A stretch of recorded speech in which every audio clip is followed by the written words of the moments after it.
Saya bersyukur dapat berdiri di sini dan kebaktian pada hari ini. Minggu lepas kami di Hope Kuching English Service dan juga Mandarin Service dengan Pastor Daniel. Dan hari ini saya di sini, tapi Pastor Daniel di Hope Samariang untuk Mission Sunday.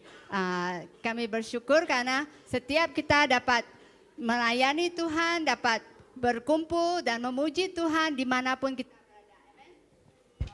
Ini time's up kan? Oke.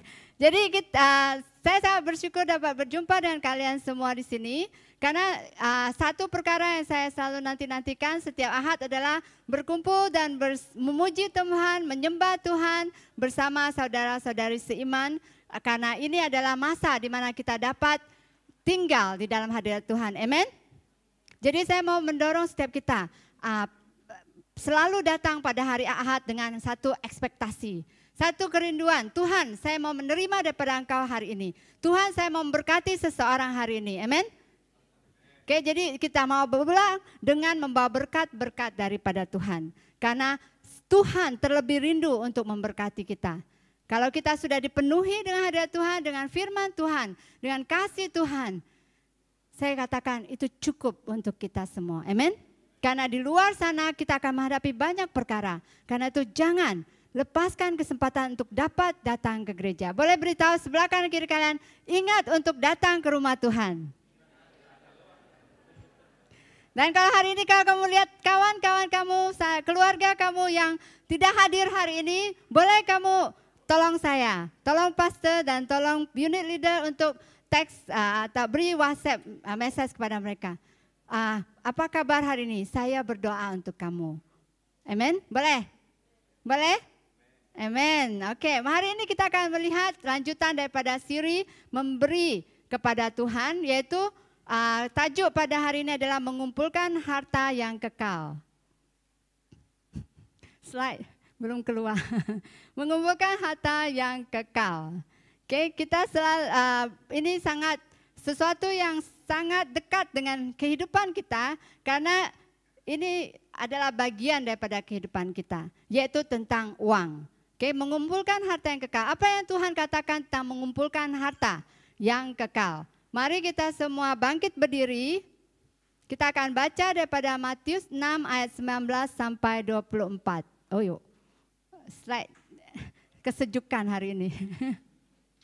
Oke.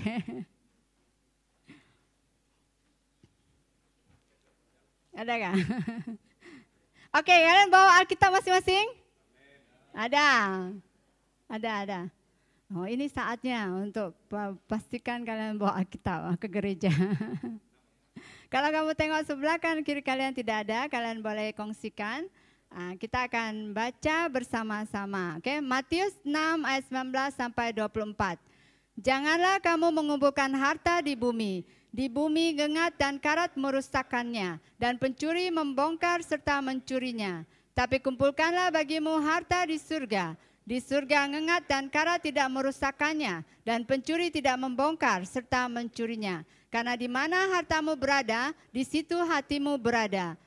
Mata adalah pelita tubuh. Jika matamu baik, teranglah seluruh tubuhmu. Jika matamu jahat, gelaplah seluruh tubuhmu. Jadi jika terang yang ada padamu gelap, betapa gelapnya kegelapan itu. Tak seorang pun dapat mengabdi kepada dua tuan. Karena jika demikian, ia akan membenci seorang dan mengasihi yang lain. Atau ia akan setia kepada seorang dan tidak mengindahkan yang lain. Kamu tidak dapat mengabdi kepada Allah dan kepada Mammon. Mari kita berdoa.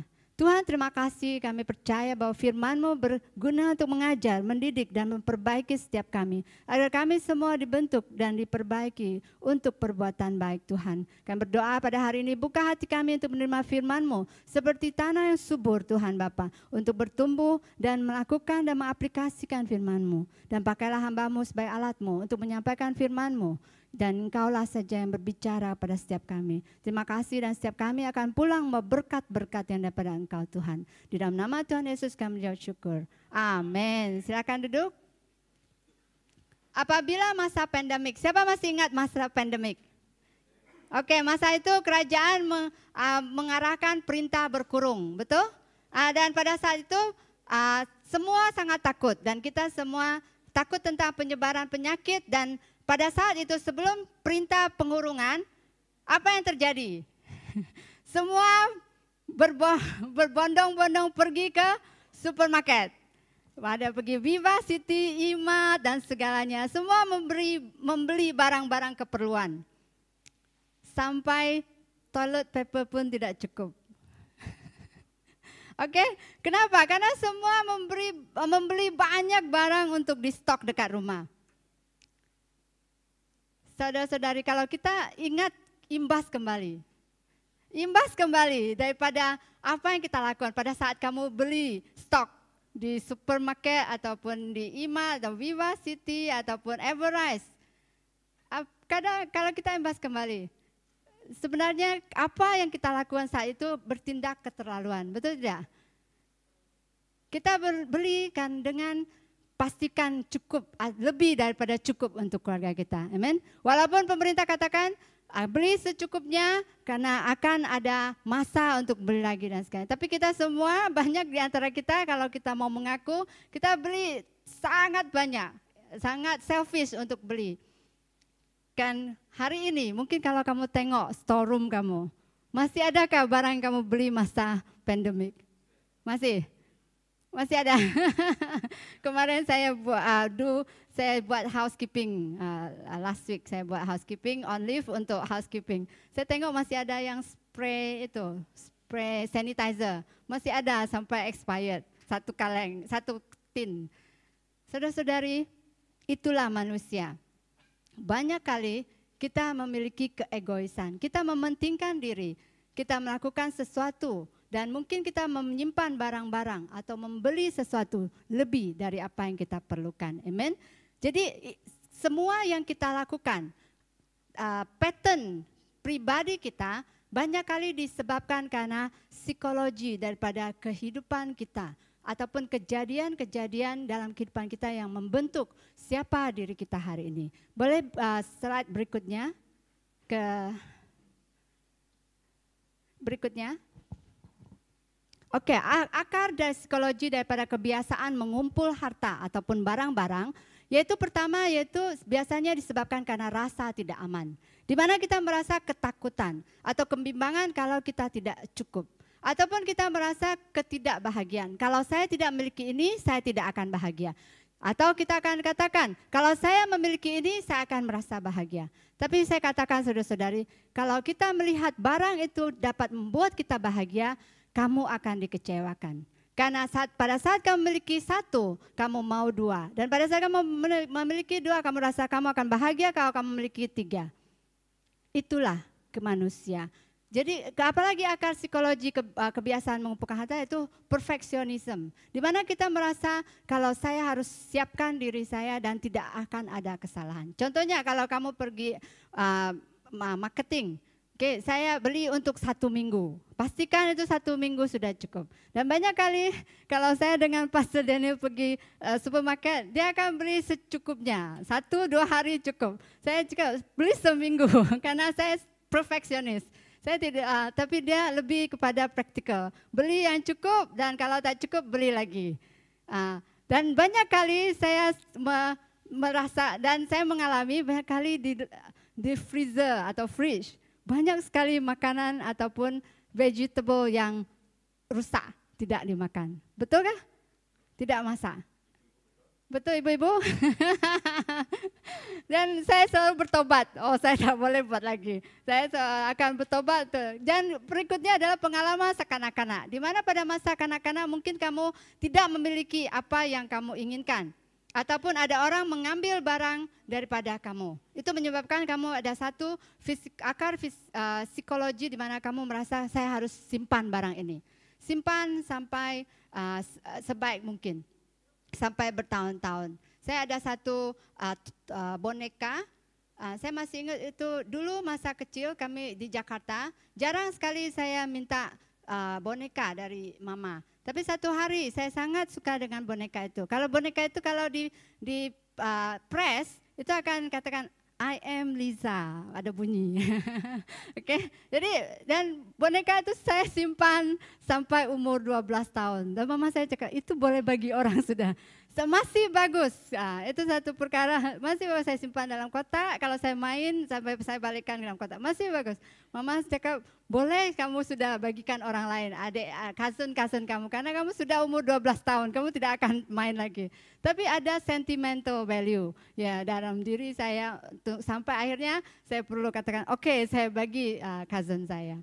Amin. Jadi itu pengalaman masa kanak-kanak. Yang keempat yaitu trauma dan kehilangan. Mungkin karena kita pernah kehilangan sesuatu. Orang yang disayangi, perasa tekanan dan masalah fisikal. Itu dapat menjadi akar psikologi bagi kebiasaan untuk mengumpulkan harta. Dan yang kelima adalah latar belakang keluarga atau tabiat. Kalau kita mungkin ibu bapa kita yang suka menyimpan ataupun mengumpulkan barang-barang, kita akan cenderung memiliki kebiasaan yang sama. Amen. Saya masih ingat ada satu anti saya, itu satu kamar tidak cukup untuk simpan baju dia. Semua baju dia tidak boleh dibagi orang dan tidak satu kamar, satu lemari wardrobe dia itu satu baris, tak cukup. Lalu turun ke bawah ada satu lagi. Ada satu lagi. Itu adalah latar belakang atau tabiat keluarga di mana kita ada kebiasaan untuk menyimpan dan menyimpan barang. Amen. Namun saya mau katakan apapun pengalaman kita, suka atau duka, sebenarnya kita boleh memilih. Apakah perkara itu akan membuat kita menjadi lebih baik atau menjadi kepahitan? Apakah masa lalu kita membuat kita become better or bitter? Next slide. Karena pengalaman kita itu sebenarnya membentuk kita. Tapi kita boleh memilih apakah pengalaman itu akan membuat kita menjadi lebih baik atau menjadi kepahitan. Tetapi hari ini saya mau mendorong setiap kita, saudara-saudari, let your past make you better, not bitter. Kenapa? Karena semua kejadian, kadang kita boleh menyalahkan masa lalu kita boleh menyalahkan orang lain untuk siapa kita hari ini yang menjadi bitter. Tapi kita sebenarnya ada choice untuk menjadi better. Contoh, saya bagi contoh saudara-saudari, jika seseorang itu daripada keluarga yang kekurangan, kita dapat menjadi kepahitan. Di mana kita merasa bahwa kehidupan saya penuh dengan kekurangan masa lalu, jadi kita dapat menjadi seseorang yang bitter atau kepahitan dan menjadi kedekut. Kita mungkin akan menjadi mementingkan diri dan tidak berani berbagi karena takut tidak cukup. Tetapi sebenarnya kita boleh menjadi better. Di mana karena kita melalui masa itu, maka kita dapat merasakan apa yang orang lain rasakan pada saat mereka kekurangan. Amen. Dan perasaan itu akan membantu kita menjadi lebih berbelas kasihan. Kita belajar berbagi. Amen. Jadi pilihan ada di tangan kita, saudara-saudari. Jadi hari ini saya mendorong setiap kita, apapun pengalaman kita pada masa lalu, marilah kita keluar sebagai pemenang. Marilah kita keluar menjadi lebih baik daripada siapa kita hari ini daripada kemarin. Amen. Boleh katakan sebelah kanan kiri kalian, let's become better. Amen. Saudara-saudari yang terkasih, dalam perjalanan kehidupan kita ini, kita sering dihadapi dengan pilihan. Dan hari ini kita juga dihadapi dengan pilihan untuk di mana kita menetapkan hati kita. Di mana kita menetapkan hati kita. Dalam Matius 6 ayat 19, Yesus memberi pengajaran yang mendalam tentang mengumpulkan harta. Jadi ada dua pilihan, yaitu mengumpulkan harta di bumi atau mengumpulkan harta di surga. Hari ini kita mau merenungkan, karena di mana kita mengumpulkan harta kita, disitulah hati kita. Amen. Jadi poin yang satu yaitu harta di bumi melawan versus harta di surga. Apakah harta di bumi? Harta di bumi itu bersifat sementara dan rentan. Di mana harta di bumi itu akan expired satu hari nanti. Dan kita tidak dapat membawa pada saat kita mati. Harta di bumi ini adalah sementara, saudara-saudara. Apapun yang kita miliki, tidak perlu sampai kepada masa kematian. Apapun yang kita miliki, baju yang kita miliki, kereta yang kita miliki, sampai makanan juga akan basi. Betul? Saya masih, kalau kalian ingat pada saat bangsa Israel keluar daripada tanah Mesir, masa itu Tuhan menyediakan makanan kepada bangsa Israel di padang gurun. Dan ada mana setiap pagi. Setiap pagi ada mana turun. Dan Tuhan beritahu kepada bangsa Israel saat itu, ambil mana secukupnya untuk kamu makan hari itu. Dan ada yang mengambil lebih. Karena mungkin perfectionism dari dalam diri mereka. Oke, saya simpan untuk esok. Jadi esok saya tidak perlu bangun pagi lagi. Jadi saya tinggal siapkan makanan. Tapi apa yang terjadi pada mana itu? Basi, saudara-saudari. Sebenarnya Tuhan sudah memberikan konsep ataupun prinsip tentang ambil atau memiliki apa yang cukup. Amen. Karena semua yang ada di bumi ini bersifat sementara. Harta di surga adalah kekayaan yang kekal. Saudara-saudari, hari ini mari kita cek hati kita. Di manakah harta kita? Di manakah kita meletakkan hati kita? Karena Yesus sudah memerintahkan kepada kita dan mendorong setiap kita, janganlah kamu mengumpulkan harta di bumi. Dan Yesus menawarkan satu alternatif yang jauh lebih baik, yaitu mengumpulkan harta yang di surga. Apakah harta yang di surga itu? Harta di surga adalah seperti kasih, keadilan, dan kebaikan.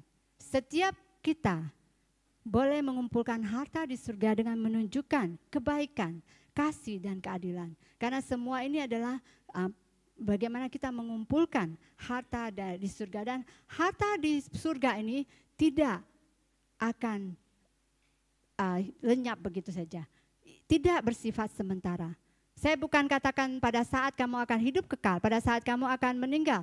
Hari ini juga dalam kehidupan kamu, saya boleh katakan dan saya boleh bersaksi bahwa jika kamu menabur harta surgawi ini, kamu akan melihat hasilnya di dalam kehidupan ini. Amen.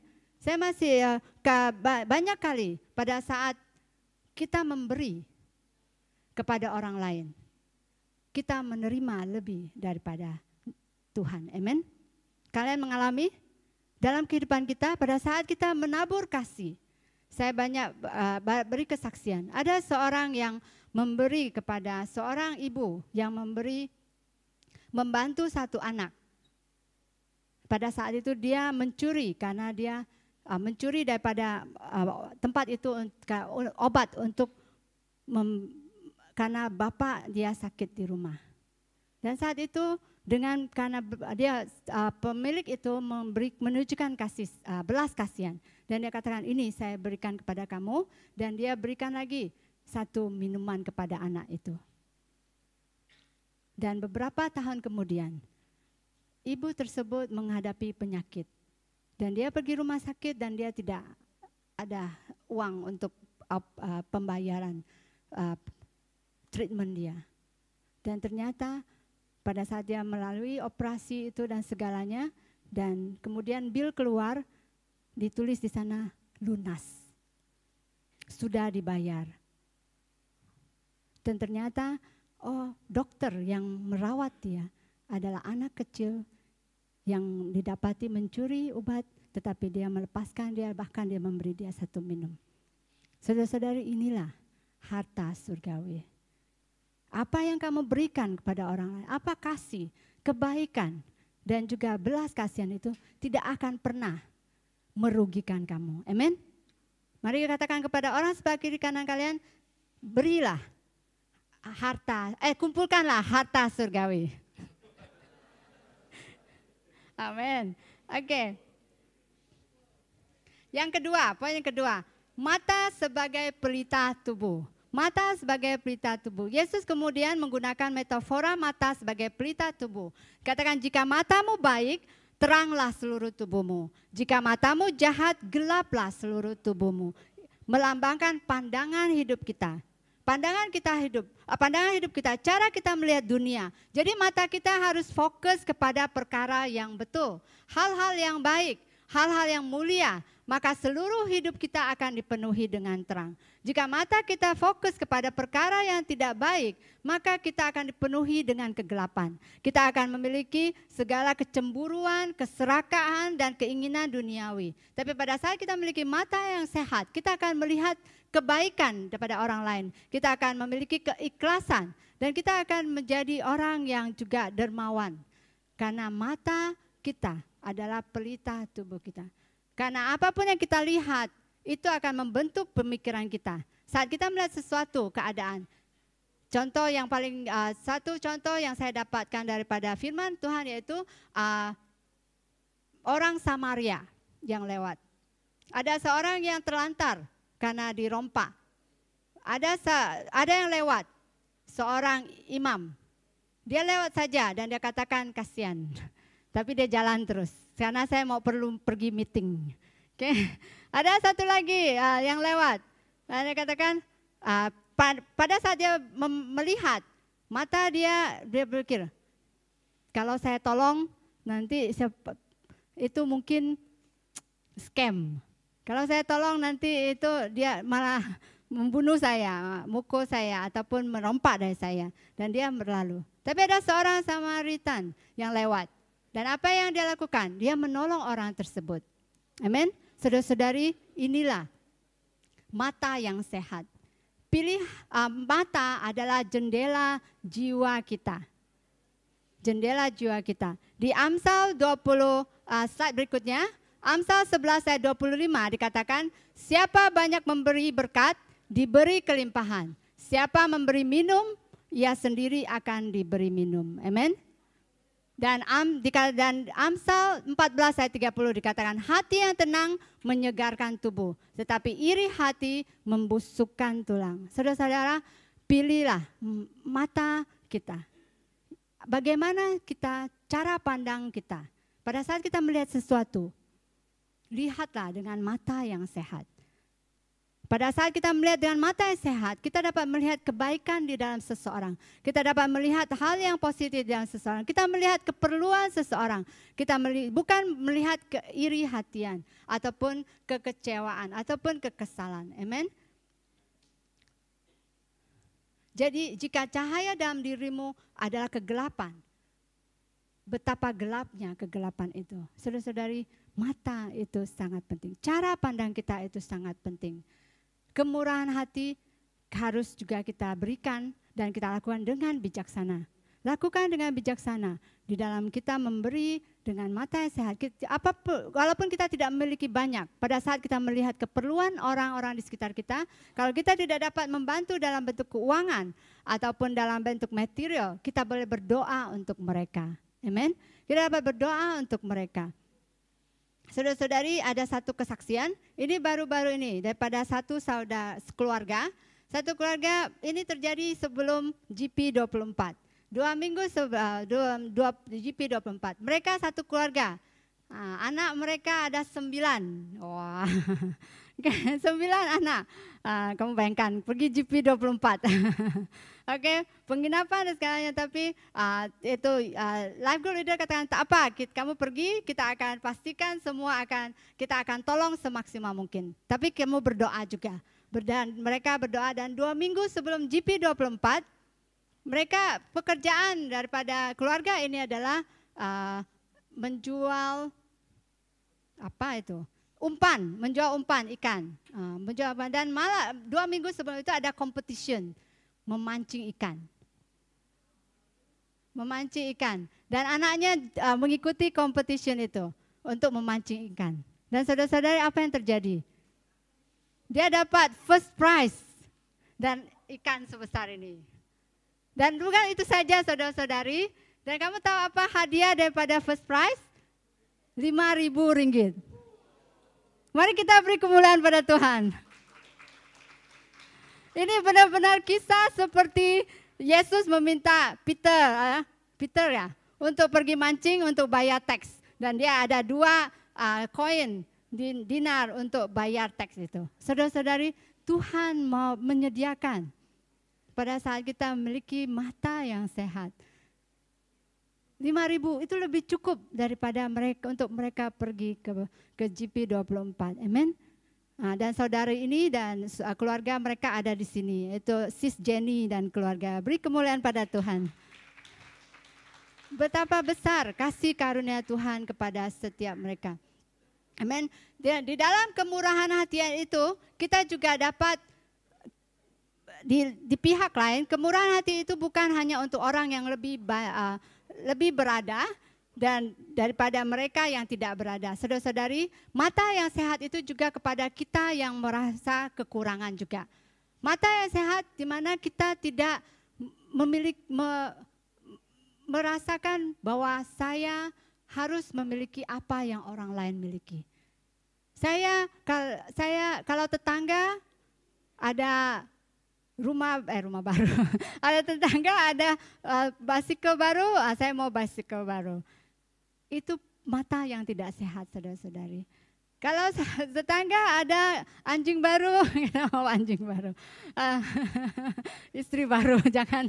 Oke, jadi itu mata yang tidak sehat. Dan mata yang tidak sehat kadang adalah di dalam diri kita. Kalau kita merasa selalu kekurangan, saudara-saudari, betul tidak? Saya masih ingat, saya suka movie ini, Greatest Showman. Ada kan, pernah kalian tengok? Jadi ada satu lagu yang saya sangat suka, Never Enough, Never Enough. Jadi kadang itulah manusia, di mana kita merasa tidak cukup, dan tidak cukup. Itu adalah mata yang tidak sehat. Bukan hanya mata yang tidak sehat, yaitu di mana kita tidak membantu orang lain, tapi kita juga mata yang tidak sehat di mana kita merasa kita tidak cukup. Kalau hari ini kita ubah mata kita, Tuhan, apa yang ada di hadapan saya? Contoh yang tadi, kesaksian yang saya berikan saya kongsikan tadi tentang keluarga Jenny, itu Tuhan melihat apa yang mereka miliki. Mereka kerja di sana dan mereka kerja di sana, jual umpan ikan dan mereka mengikuti competition itu. Di mana Tuhan pakai kemahiran anak dia untuk memberkati dia. Amin. Jadi hari ini jika kita merasa kekurangan, tengok kembali kepada apa yang kita miliki.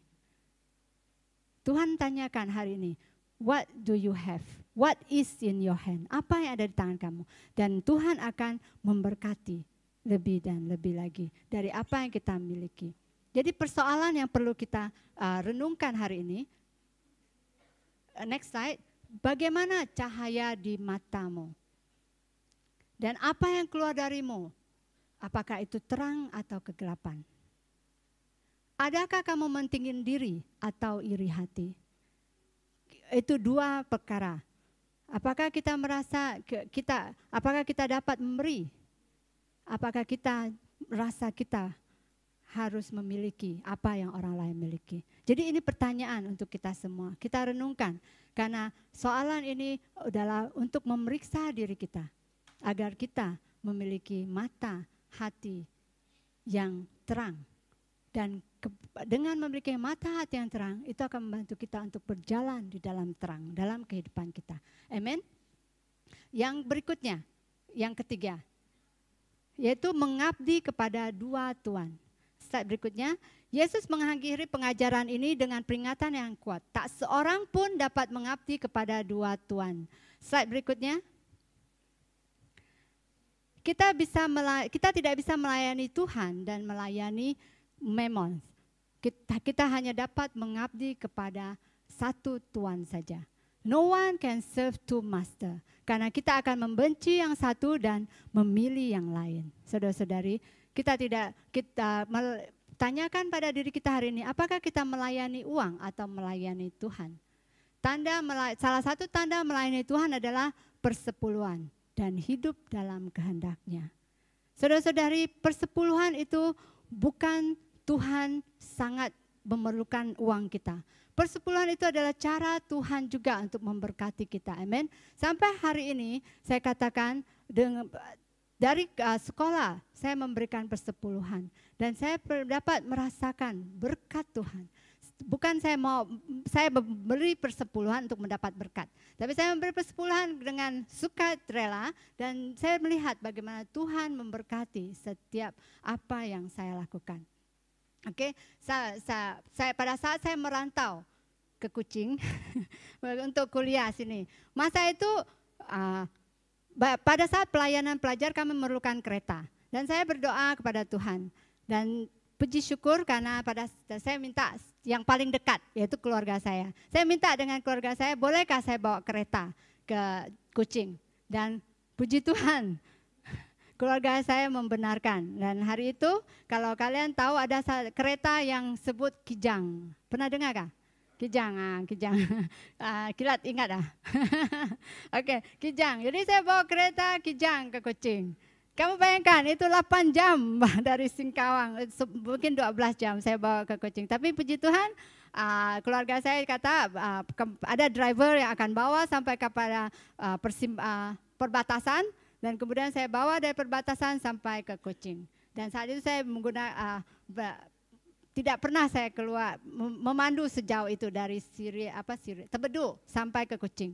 Tapi karena pelayanan dan karena saya percaya bahwa Tuhan melindungi, saya bawa. Puji Tuhan, semua berjalan lancar. Tapi kereta asing yaitu kereta dari Indonesia itu tidak boleh berada di Kuching terlalu lama. Paling lama itu 1 tahun. Jadi saya berdoa dan kemudian saya memutuskan untuk menjual kereta saya. Dan jual, dan saya katakan, Tuhan, uang yang saya dapatkan ini akan saya pakai untuk membeli kereta. Dan saat itu saya masih ingat 15.000. 15.000. Kamu bayangkan 15.000 untuk, dan saya masa itu orang Indonesia, jadi tidak boleh ambil loan, Jadi kalau mau beli kereta harus cash. Jadi 15.000, Tuhan 15.000 saya harus bayar untuk beli kereta. Tapi saya kata, Tuhan tak apa, saya berikan untuk sekolah saya tidak perlu kereta, tapi untuk pelayanan saya perlu kereta ini. Jadi dan puji Tuhan, saya hanya ada segini, dan Tuhan, saya beli second hand, dan Tuhan benar-benar sediakan satu kereta 15.000. 15.000 second hand untuk saya beli. Amen. Jadi Tuhan menunjukkan jalan seperti itu pada saat saya meletakkan dia terlebih dahulu. Dan bukan itu saja. Dan kereta itu saya pakai untuk menambah uang petrol, untuk menambah uang pelayanan. Apa yang saya lakukan? Saya tidak meminta lebih daripada keluarga saya. Mama tambah duit karena saya mau pelayanan. Tidak. Saya katakan, Tuhan, apa yang saya lakukan agar saya dapat melayani Engkau? Saya perlu bayar petrol untuk kereta dan segala. Tapi saya tidak mau minta lebih daripada keluarga. Dan Tuhan bagi saya kebijaksanaan. Oke, saya mau berusaha, dan saya pakai kereta saya itu untuk antar jemput anak sekolah. Antar anak jemput. Jadi saya belajar, saya kerja sampingan, dan saya pelayanan.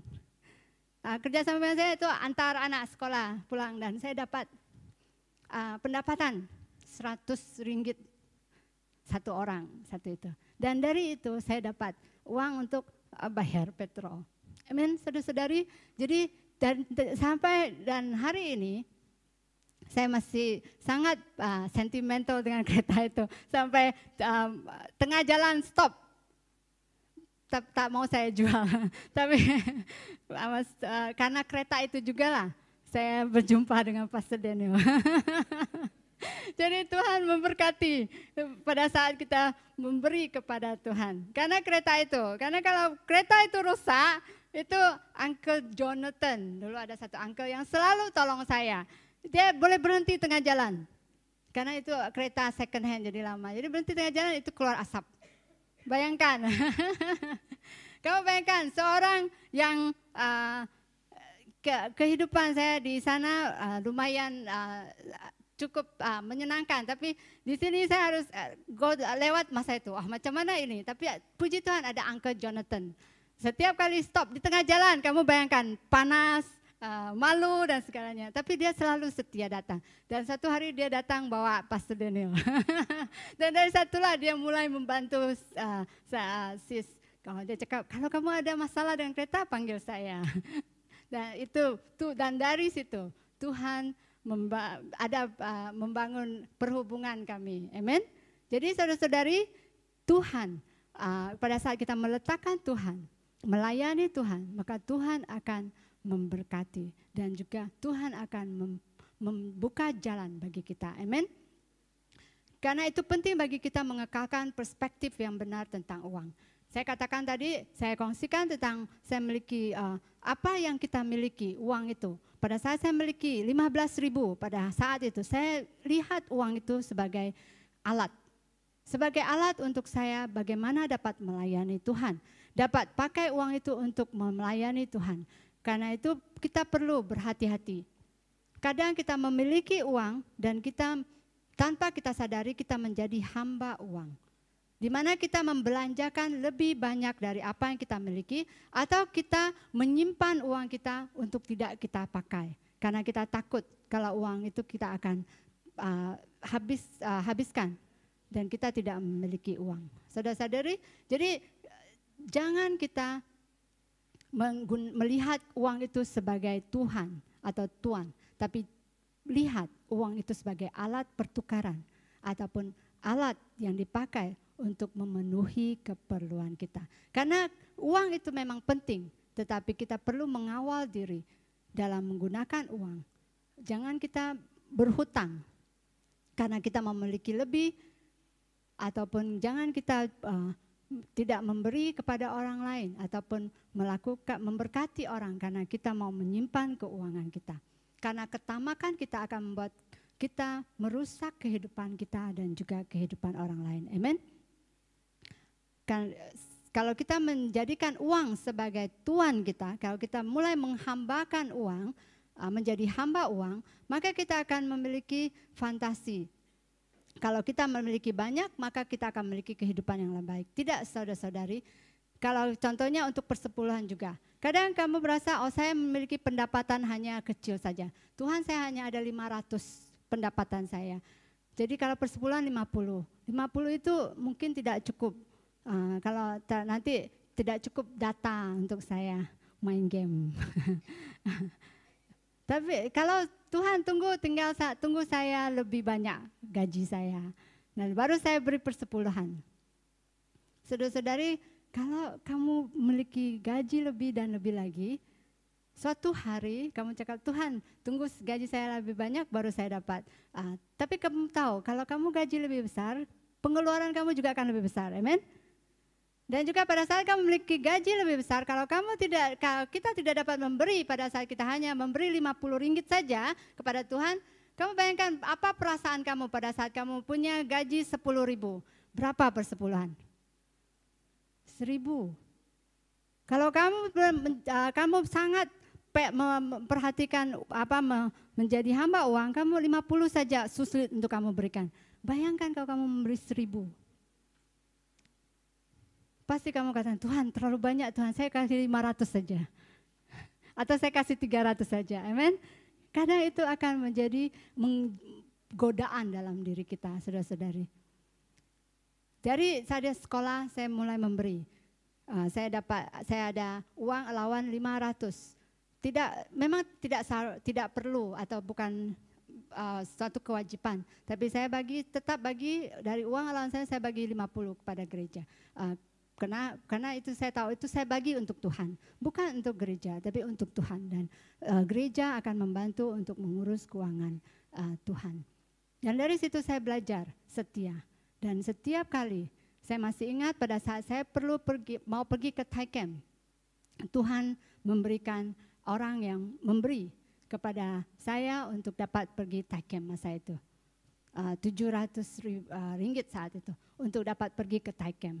Masa college kan, dan saya percaya bahwa itu adalah cara Tuhan untuk memberkati saya dan memberitahu kepada saya, pada saat kamu setia memberi, Tuhan akan memberi dan memberkati juga. Amin. Oke. Saudara-saudari, hari ini mari kita tanyakan diri kita, siapakah Tuhan kita? Apakah uang atau Tuhan? Melayani Tuhan sebagai Tuhan, di mana Tuhan akan menghargai kita sebagai hartanya.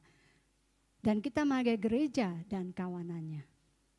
Di dalam 1 Petrus 2 ayat 9, kita adalah umat kepunyaan Allah. Pada saat kita melayani Tuhan, saudara-saudari, Tuhan tidak akan meninggalkan kita. Tuhan tidak akan melupakan kita. Jika kita belajar setia dan percaya kepada Dia. Amin.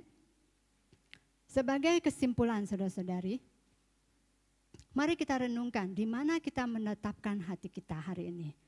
Apakah kita mengumpulkan harta di bumi yang sementara atau kita mengumpulkan harta di surga yang kekal dan tidak bisa rusak? Hari ini mari kita lihat hati kita. Hati kita, karena Tuhan merindukan. Tuhan terlebih rindu untuk memberkati umatnya. Tetapi tergantung kepada kita. Apakah kita mau membuka diri kita? Apakah kita mau mendekat kepada Yesus untuk menerima berkat itu? Amin. Kalian mungkin bertanya-tanya, apa itu sis B? Ada yang terpikir apa itu B? Bitcoin ya? Kenapa sih simpan B untuk koin-koin yang ada itu? B itu adalah berkat. Berkat. Berkat itu bukan harus dalam bentuk keuangan, saudara-saudari. Kamu selalu dengar khotbahan dari sis ataupun siapa pastor tentang berkat. Tuhan akan memberkati dan memberkati. Saudara-saudari, berkat Tuhan bukan hanya dalam bentuk keuangan. Berkat Tuhan itu dalam bentuk kesehatan. Berkat Tuhan itu adalah keluarga kita. Berkat Tuhan adalah itu kehidupan kita. Dan hari ini kita dapat bernafas, hari ini itu adalah berkat Tuhan. Pada saat kita bersyukur, kita dapat menjadi berkat kepada orang lain juga. Amin. Amin. Jadi sebagai kesimpulan sebelum kita masuk kepada autocall, saya mau menunjukkan satu video kepada setiap kita. Dan worship team boleh maju ke depan. Kita akan lihat satu video ini. Ini adalah kesimpulan daripada khotbah saya hari ini.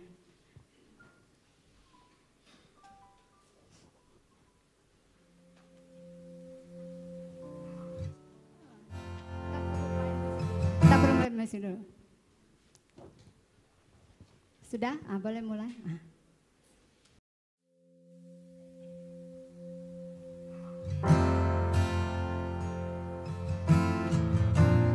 Sungguh baik Tuhan Yesus.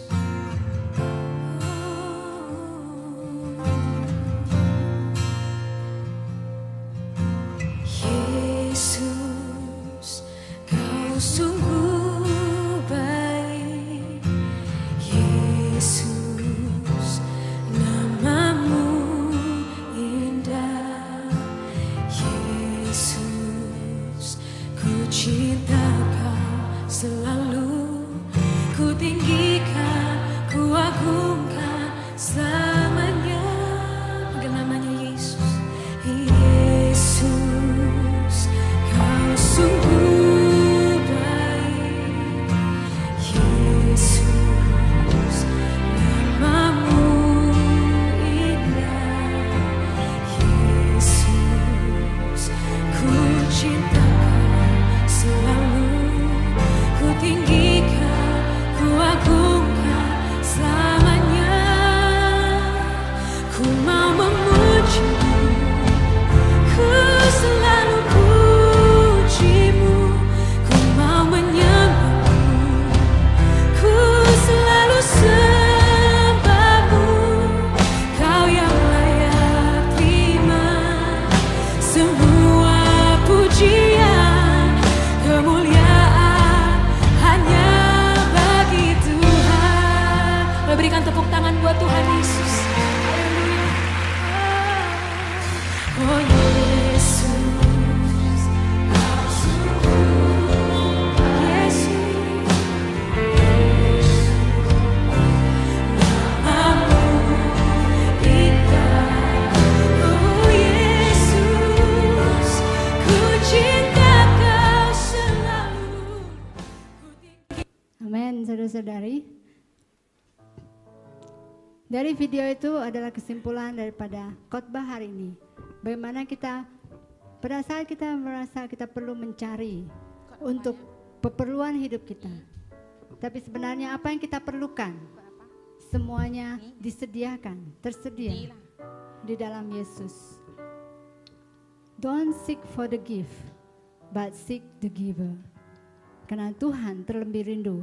Dia sudah menyediakan apa semua yang kita perlukan. Yang kita perlukan, bukan yang kita inginkan, tapi apa yang kita perlukan. Hari ini saya mau minta setiap kita bangkit dan untuk menyanyikan lagu ini. Dan biarkanlah kita meletakkan Yesus sebagai Tuhan kita. Karena Dia sungguh baik. Dia teramat baik.